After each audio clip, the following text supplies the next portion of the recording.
We are live with another Barstool Perspective. Now, you might have noticed Michael Morgan is gone. He is out of the country. He has been deported?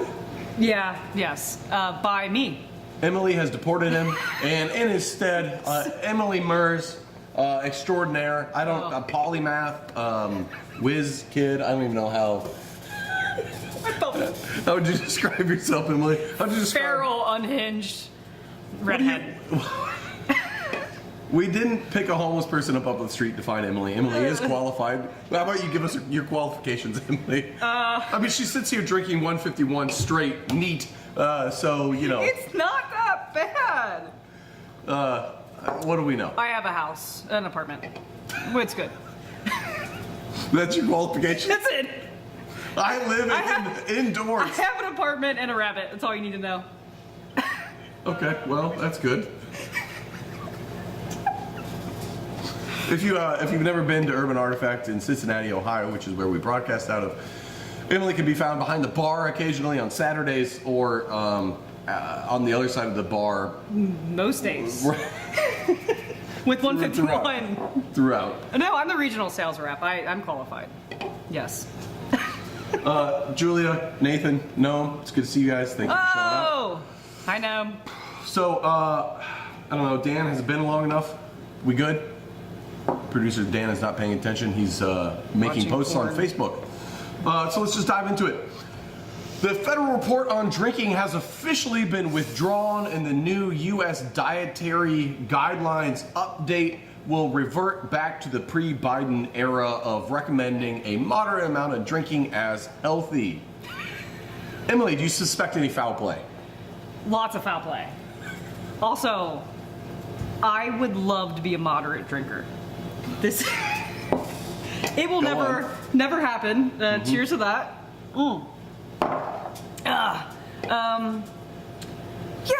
Like, what is this shit? Everyone wants to be drunk. Well, that's true. Everyone wants to be messed up to some varying degree. Don't tell me what is moderate and what is not. Yeah, I do appreciate that the clear obstruction of science and biased updates are happening. Ooh, it's good for the industry. It really is, yeah. Moderate drinking, we don't need this neo-prohibitionist bullshit. And I do think moderate drinking is okay. Terrible for you. But what is moderate drinking anyway? Like what even is moderate drinking? Like what, one drink a day for a man, one for a woman, two for a man. But like even then, that's a good bit of drinks. That's for me, 7 beers a week. That's like my Monday night. Well, Monday night is industry night, so that makes sense. That's my Monday through Sunday. I can't be a part of that report because I would skew the data. I could see a couple drinks a week if you could contain yourself, which we can't contain ourselves. We're debauchery. I could see that being something that is fine. It's not going to hurt you as much as all the processed sugar you consume or something like that. That's fair. You consume sugar. You are pretty staunchly anti-sugar, which we are as well on this show. Yeah, I'm anti-sugar, as I just had a shit ton of ketchup on that burger. Ketchup is tomatoes. And I refuse to believe otherwise. Vegetables aren't real. Well, I don't think this is a bad thing.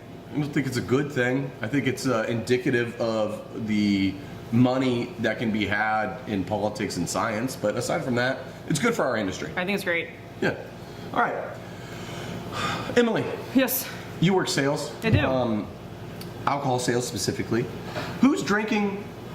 Who's drinking less? What are they drinking? And what's normal? What's it like out in the marketplace right now? When you go out to an on-premise account, what are people doing? What are you hearing? What's the scuttlebutt? Well, Gen Z, even though I did see a report that they are drinking more than we thought, but Gen Z, I've noticed, because I also teach 18 to 21-year-olds, and they're just, specifically to me and people I know, they're not drinking. When I go out to on-premise accounts, it's generally millennials that are still drinking, but also with like the THC scene, shout out to Costello, a lot of people are partaking in that. If they're drinking, I see them drink a Miller Lite or a Coors and like a shot of bourbon. Really? Yes. The Gen Z crowd? No, Gen Z is drinking Nothing. Or just THC? Not drinking or THC. Millennials are slowly drinking less and leaning more into THC. But if they're drinking, I see them drinking. Oh, they're going for bang for their buck. They're going for the beer and the shot combo. They're going beer and shot all day. Interesting. Well, you also teach at a college, a university, if you will. I will, because it is a university. Okay. Well, you would know. You would know. What are you seeing with all the kids that you've touched? I don't touch kids. Let me be very clear. I mean touched with your knowledge. Clear. I have not touched a kid in my 10 I mean years. with your knowledge. All the touch points with children you've had. This is not children!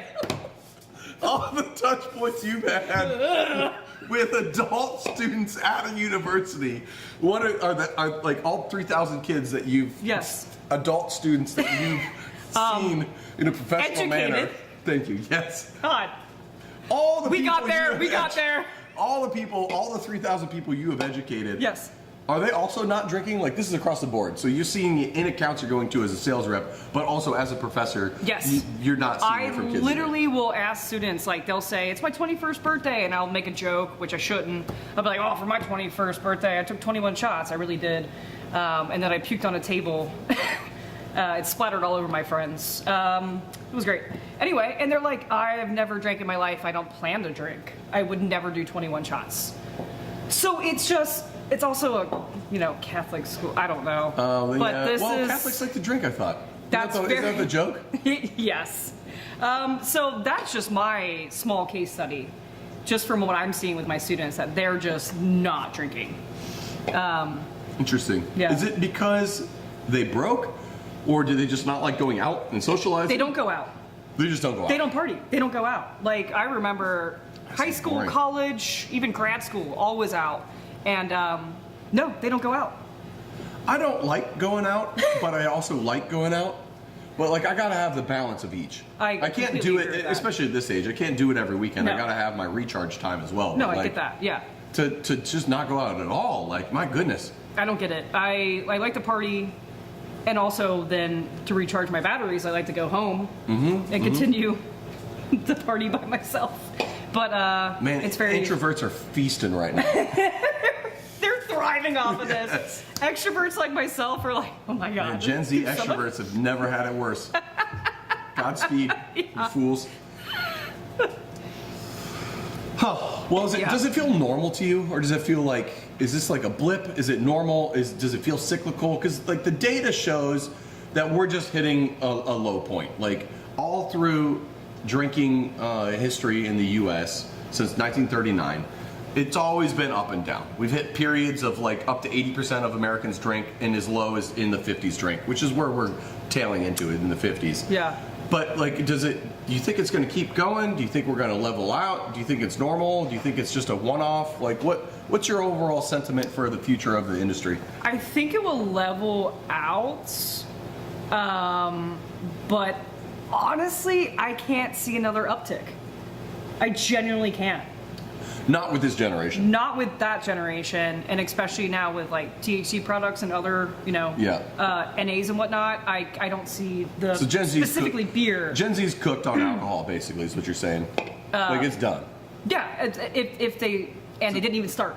Yeah. So it's the next gen, which I guess makes sense. If you look at Gen Z and like who was into beer at the time, Gen Z was getting raised. It was Gen X and older millennials. And Yes. like, what's not cool is whatever your parents were doing. So like. Yeah. So they're going the opposite. Yeah, route. and Gen X, if we know anything about Mike Morgan, are just massive drunks. So it makes sense that their parent or the kids are just like, whoa, let's Do we pump make the a brakes. ball joke? You just did. Yeah. If yeah. Mike's watching, which he could be, I guarantee he doesn't know how the chat works, so we won't hear from him anyway. Great. In a week. He's the most Luddite Yeah. person I've ever met in my entire life. It's absolutely insane. I'm waiting for the postcard. Him trying to figure out how to download a PDF attachment is Oh, I like can't watching relate. a monkey trying to figure out how a drill works. Honestly, I can't talk too much shit. Producer Dan's dying right now. He's sitting home. It's. All right. Well, that's you know, the data at least shows it's just a dip and it's cyclical, and like we need to pump the brakes. And the financial people out there are saying like, there's a big overreaction to the amount of sell-off. Like, calm down, cool your tits. Things are gonna come back around. So I kind of believe, and maybe the highs won't be as high because of THC coming on. I think it won't be as high. I think But it's gonna level. go back up. It has to come back up a little bit. I guess it doesn't have to. Because I want my fucking commission. Fair. And lighter news, or quicker news, I guess I should say. Cork, natural cork, has been exempt, added to the exempt list for tariffs. But not beer can lids. Specifically beer can lids were added to the tariff list a week ago, but now natural corks are exempt. What's with it? I don't understand. Why doesn't this make sense? Nothing makes sense at the moment. That's what I have. I don't know. I don't know. To me, it makes sense to, like, if you're gonna tariff beer can lids, tariff corks too. Yeah. And like use screw caps or something. Like, Jesus Christ, or just get like fucking domestic made artificial cork, or like who gives a shit? Corks right now have so much privilege. It's unbelievable. Goddamn cork. France. Ooh, we love those French women. Do we? I'll speak for myself. The French, they're getting angry. They're angry because Lidl, the basically Aldi of France, is selling bottles of French-grown and made and fermented wine for $2 a bottle, which sounds awesome. Good French wine for $2 a bottle? It's my fucking wet dream. Right? That's amazing. Oh my god. French winemakers are pissed though. Yeah. They're very angry. I mean, I get it because it, like, if it's that inexpensive, it makes the product seem like it's like less than. But also, if that's the market, ride the wave. Yeah, they're saying, yeah, it's a combo of like, it's making our product seem less than, and also it's like, well, we can't make money if we're selling things that are that cheap. But what's the alternative if that's where it's at? Yeah, the alternative is you have all that wine in tanks or grapes on the vine that you don't pick or you dump down the drain. Yeah. So like, I'd rather get it out there. Lose money and just supply and demand or whatever they tell you in fucking economics 101. Like, what the hell is going on here? Well, they teach it in 2nd grade now. Do you know that? Do they really? No. Oh.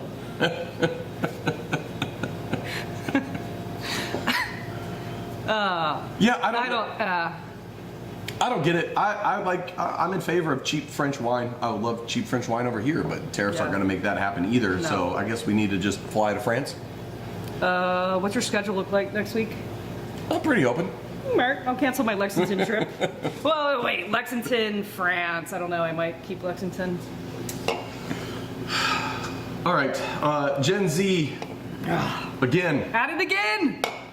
I should have tied this into the other story, but we're going back to the well. This story comes to us straight from TikTok, and we are seeing a new trend in beer consumption of the Gen Zers who do drink beer. Yes. Beer on ice. Beer on the rocks, Emily. Beer on the rocks. Yes. Okay, here's my take. If you literally had to make me, you get a beer? Okay. I'll get you one. Yeah, keep going. Don't break. If I was forced to do beer on the ice, I would get the bourbon cubes that you could put in the freezer, so it wouldn't actually water down my beer. The rocks. Yeah. So, hell yeah. So what? Keep going. If I had to, that's what I would do. I would use the bourbon or scotch, the rocks that you put in the freezer. It's also That's not a bad idea. That's my thought process. But would I want to do it? No. Well, why not the what my boomer parents love to do, the iced glass, the frozen glass. Oh! They love the frozen glasses. Oh! My parents love it. Every beer goes into the frozen glass. Anyone that comes over, oh, you want an ice cold beer? And they're so proud. They go in the freezer. It's sticking to their hands like like tongue on a fucking frozen pool. Yes. You wanna? And then it just like some sausage foams. fingers getting on those glasses. I'm not gonna yuck their Do you yum. want pure head? Yes. But I don't care about the frozen glasses. I never have. It's. They love it though. It's their I mean, jam. They love that frosty exterior. Never understood that. Never understood it. Freezer burn on your glass, Just- like it doesn't make sense. Your lips are stuck. You have to chug it all. And then your warm tears defrost They won't reuse the glass your either. lips. How fucking stupid. And then it just falls and shatters. I think that 151 hit me. Anyway, enough about me. No, that's good. Why don't you, Yeah. What's a little side tangent, Emily? Yeah, yeah. I heard you had a couple stories that you wanted to share with the audience. All today. right, so Brett and I, we are the definition of debauchery when we get together. My wife would say we have negative influence on each other. That's very accurate. When I was married, my wife would hate to hear when I said, I'm hanging out with Brett. She would literally go, Our wives had that in common. yeah, the wives, yeah. Don't fucking die and don't wake me up when you get home. You better not smoke cigarettes when you go Yes. out with Emily. Yeah. Okay, dear. I won't. I do. Okay, so this is kind of my favorite moment with Brett because we've known each other for over a decade. Yeah. We got drunk. I got way drunker than I thought at his house. I walked home. We both live in North Side. Did you just dox us? Fuck. It's all right. We live in Mason. I'm currently in France. This is like yeah. Anyway, you're walking home. Okay, so I come to with my pants down and water from the toilet everywhere and blood in a lot of places. I'm not on the scene at this point. I need that to be said. Emily left to go to her house. Yes, I was forgot. not around.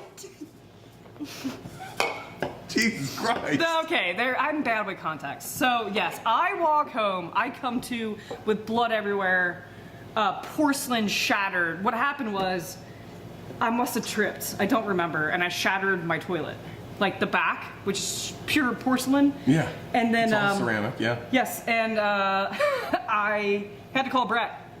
And Brett, I don't remember. I feel like you ran.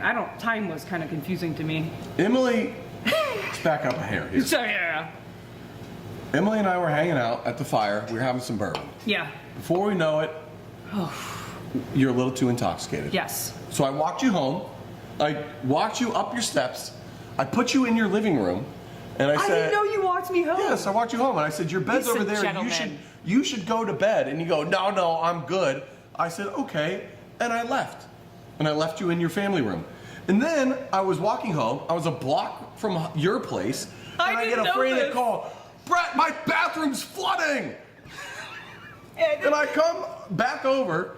There's blood everywhere. There's water everywhere. And there's ceramic everywhere. The toilet's exploded. Emily doesn't know how it happened. I don't remember. Were It pants just- down? No, you were dressed. I'm still finding blood in my bathroom.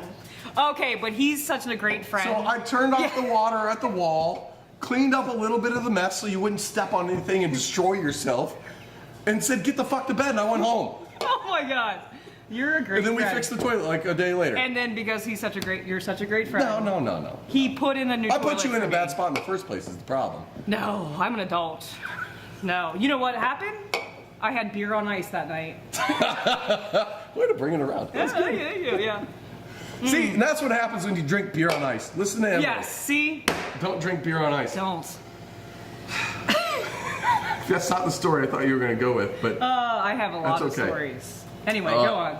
Surfside, which Yeah. we've talked about on this show, and Sun Cruiser's Sam Adams. That's the Sam Adams one, yes. Sun Cruiser, basically twisted tea with vodka. They're crushing it, and what's crazy, it's basically the dream of any CBG creator. It has 71% rebuy rate, which means somebody tries it, and will rebuy it within a month. That's insane. That doesn't happen. Damn. Like 71%, that's bonkers. Within a month? Think how many products you've eaten in your life where you buy them every month, and then how many other products that you buy every once in a while, and then how many more products you try once and never try again. Yes, and then that one brand or those two brands. Those two brands, literally go back. 71% plus. Crazy. I mean, Why? It's still Carbless. It's so the calories are low. It's carbless. It's so easy to drink, and I think that's kind of like where people are at right now. I mean, they want non-alcohol flavored alcohol, or they hate carb, or what is it? I just don't understand. I mean, fuck if I know, but all I know is that it doesn't even taste that good. I don't get it. I don't think it's not bad. It's not bad. I mean, the price point's not too I'd still terrible. rather drink Twisted Tea, Twisted like a Tea's true great. hillbilly. Remember when never mind. That's a later. No, it's okay. Please tell us your Twisted Tea story. I made out with the head brewer of Sam Adams, like what, 7 years ago? Joe, right? Yeah, Joe. I still have his hard hat. Joe, if you're out there, I love you so much. You're a great kisser. That was the head brewer. Average THC brand does $2 million in sales per year, with the top ones doing about $10 million in sales. So that is crazy. Yeah, Because but it means not there's surprising. Tell us why it's not surprising. You almost went. It's you know, marijuana, all this shit's always been around, right? But this is something where if you don't want to drink that night, if you're done drinking, you want to take a break or anything, it is such a fantastic alternative where you're still being in, you know, community with people. I know a lot of people, even if they're like not drinking, even when I'm bartending weddings, they're like, hey, can you make it look like I'm drinking? And I'm like, oh man, this culture is wild that you have to look like you're drinking, even if you're not. So it's just like such a great alternative that people are just leaning into, and it's doing great. Like, yeah, it's crushing. And what I think is, 1 billion last year. It's going to be more than that this year. It'll probably be double. But we're looking at like logarithmic growth. I bet we hit 10 billion within 5 years as a nation. And assuming laws are, you know, cool with it. yeah. And what's crazy to me though is that like the top seller is only doing 10 million. Like that's not much out of 1 billion. Oh, right. That's a Now good I'm point. sure there's some that are pushing way higher than that, but like the average high is 10, the average low is 2, or the average is 2. Like that's such a wide gap. Like that's nuts. So that means to me is that there's still huge opportunity for the surf side of THC to come around, for the Bud Light of THC to fucking come around. We haven't even seen the THC brand that's going to be everywhere yet. The High Noon, the White Claw of THC hasn't even been created yet, or it has and you haven't seen it yet. And that's what's going to be nuts. Yeah, Is what you got a good point there. what type of culture is going to develop around THC consumption? And is it going to, like you mentioned, like, oh, I need something at the party, I want to look like I'm drinking. I like to just have something even if I'm not drinking alcohol that night, Just which in is your rare. hand? Yeah, Yeah, same. water, soda, what I don't care. Yeah, tequila. Something, yes. It would be interesting to see though how the culture changes around THC consumption. Will it just be a seamless fit, like you're suggesting, or like do you think things will turn into a weird kind of lame Amsterdam with coffee shop vibe bullshit?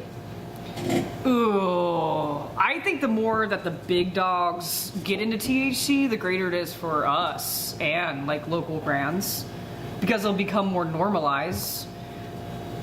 And I have to remind people, like, alcohol is a drug. Why are you bashing, you know, THC? Yeah. Like I'm drinking it's just. It's just another drug. It doesn't. Yeah. Who cares? But I don't know. I'm It's gonna not like have we're to getting fucked up on opium. speak for yourself.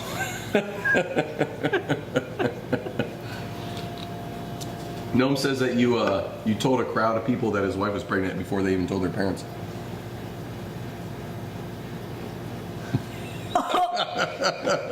Is this true? I don't know. It's probably true. I don't remember. And a quick sad news story. Oh. Camera, which is the campaign for Real Ale. I don't know the exact what the word, all those letters mean in that acronym. I'm sure Gnome knows. If you want to educate us, that would be great. But the campaign for Real Ale is in huge financial trouble, and as a result, the Great British Beer Festival 2026 is canceled. Oof. If you've never heard of the Great British Beer Festival, it's the reason the Great American Beer Festival exists. It's happening in Denver every year. Damn. It's a lot of fun. I went to it once. I had a pint of bacon beer, and it was absolutely disgusting. And it's about the only thing I remember from that whole festival, besides a bunch of Brits. Oh, I bet you had the worst burps. Man, it's a sad day though. Like, Yeah, that does suck. Cask Ale's cool. It is cool. I guess it's probably not cool. I like Cask Ale. I do too. It's great. It's fun. It's all the pub culture of England and stuff, and it's just indicative of what we've talked about on the show before. Of pub culture is dying. I mean, It's cancel culture right now with the no, I'm just kidding. the pubs are getting The canceled. pubs are getting canceled. I mean, let's make that argument. You could say, like, pubs existed in the UK largely for men to go to as soon as work was over. Yes. And they would be shirking at-home life duties by immediately going to the pub after work and getting fucked up. Yeah. And then coming home. And breaking toilets. Being abusive, doing Yeah. whatever, not taking care of their kids. Yeah. So in a way, even know they exist. it's canceling bad behavior culture. So, maybe it isn't a bad thing. I do like that hypothesis. Mm-hmm. Huh. Yeah. All right, moving on. Emily, recent data is showing that draft beer has now surpassed packaged beer for on-premise consumption. Now, you might be surprised the fact that it's even the case, you pre-COVID drinkers out there, because before COVID, that was always the case. Draft beer was always king. Yeah. But COVID happened, and packaged beer Sure. exploded. Had to, literally Yes. had to. And then that stuck for a while because It did. it felt cleaner, more packaged, safer, whatever bullshit reason you want to give. But draft beer has finally reclaimed its throne. Are you seeing that in the marketplace? Is draft beer popping off again? Draft beer is doing better. But again, I'm still seeing even like brand new bars that have only like 6 handles and they're just doing what? Oh no. No, please, Emily, go. okay. Keep going. Yeah, Keep yeah, going. yeah. We'll circle back. Yeah. Yes, people are drinking draft and a bourbon. That's all it is. I'm back to my shit. I'm back on my shit. So people are they're getting the cheap stuff on Yes. draft and they're getting it with a cowboy Yes. shot. Okay. Yes. Noam clarified it was the Badass Beer Fest, if you remember that. That's when I told everyone that. Do you remember Noam invited us on his podcast to the Badass Beer Fest? Remember and when? we were such bad guests that he pretended to lose the show. Oh, he lost it. Remember when I decided to try to do a dog whistle that only a dog could hear with my own mouth? I remember when he walked up to Bad Tom Smith, who was a guy dressed up as Bad Tom Smith, and called him a rapist and murderer. That was me. And it was just an actor. I was screaming. You fucking rapist. That was You put ice in your beer. That was You- the Bad Tom Smith Badass Beer Fest. Oh. Yep. Well behaved. No one probably did us a favor by losing that episode. Oh, we would have been canceled. But that was a fun one. That was a great one. That was back in what, 2016? We've Yeah, that was matured. a long time ago. We It's matured. a long time ago. We're older now. We're mature. Emily, this is the end of the show. We're hitting Oh, 30 minutes. shoot. So we got time for one more story though. So do you have another story you want to share with the audience before we sign off? Yes, I want to give a shout out to Drury Inn and Suites, my favorite hotel in the world. I have 6 states that I cover. It's the best hotel ever. You get 3 free drinks Every night. every night. Alcoholic drinks. Yes, unlimited hot dogs, nachos, and food. And so every time I walk in, I say, I'm gonna save you some time, bartender. I usually end up knowing their name and it's so fun. I'll take a triple scotch. And then I eat, and then I bring like 5 hot dogs back to my hotel. And it's like clockwork. Well, recently, I was in, I forget what state, and I was posting on Instagram like, oh, you know what time it is, hot dog time. And I pull up to a coroner and a lot of police officers. And as I'm excited to get my hot dogs, 2 dead bodies get wheeled out of the hotel. And I was just like, oh my God. I was still hungry for hot dogs. But I felt very poorly for those two people. So shout out to Turian. I don't know. Jesus the Lord. That's it for this week. That's it. Thank you all for hanging out with us. Emily, thank you for co-hosting. It's been a blast. It's been fun. If you guys want to see Emily next week, let us know in the comments. Mike's gone another week. Well, maybe forever. He has been deported, so who the hell knows when he's coming back. Yeah, I'm never going to let him back in. Do they let lawyers back into the country anymore? No. Okay. Mike, see you later. Or never Mike. again. All right. Zoom us or something. But if you want Emily back, let us know. Thank you, guys. Cheers.